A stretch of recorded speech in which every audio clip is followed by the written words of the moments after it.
It's late. The kind of late where distant traffic fades away, and the buzzing of a nearby street lamp becomes a heavy, singular hum. A mundane walk home, isolated in the calm of the night. A quiet, flat instruction breaks the silence. Turn around. The sound is localized within the mind, yet it carries the specific weight and cadence of an external speaker.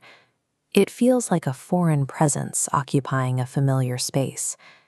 There are no approaching footsteps or movement in the shadows. This approach is passive, an invitation waiting to see if it will be accepted. The body freezes. There is a weight to the air, a sense of a deliberate presence holding still in the dark, waiting for any sign of a reaction. Turn around. The tone is neutral and calm. It carries no threat, which makes it feel like a professional instruction. A nervous laugh offers a brief moment of relief. It's a common psychological reaction to stress or exhaustion, a random misfiring of a tired brain. But dismiss the voice and take 3 more steps, and the mechanism is triggered. The environment begins to desync. A footstep echoes late. Overhead lights pulse in a rapid sequence, failing one by one until the street is dark. A sudden, total silence follows. The wind dies. The ambient hum of the city vanishes. The world has paused. Out of that suffocating quiet, the command repeats. The body reacts instinctively. Slowly you turn. The street behind you is empty, but the dimensions are wrong.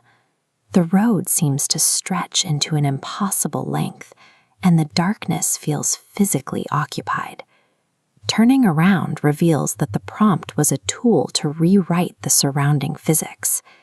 Each movement made in response to the voice allows the environment to shift. Looking back forward acts as a reset. The streetlights snap on. The sound of the city returns, and the world appears normal again. But the commands return the next night, and the night after. The instructions become more specific.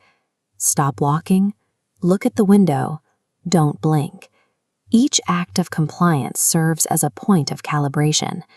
As the dark shape eclipses the baseline, your choices let the environment deviate. This sustained compliance causes a steady degradation of space until the familiar street is unrecognizable. The entity lacks its own kinetic power. It relies on the victim's own movements and attention to dismantle their reality piece by piece. The isolation of the experience eventually breaks. You find yourself in a crowded, noisy plaza in the middle of the day.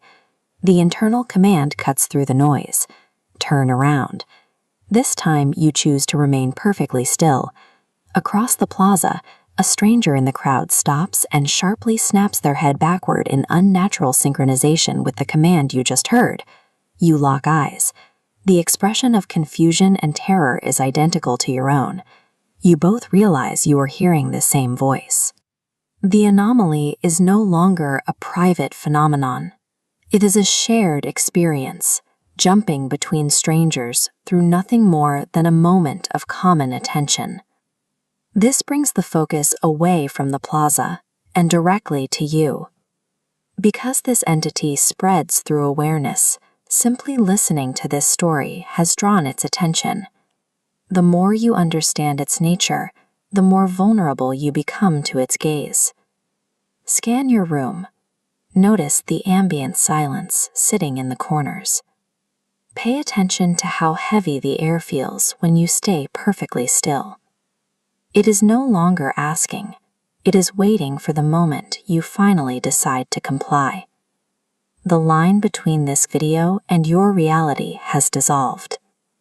You are now simply waiting for that calm, neutral voice to tell you, turn around.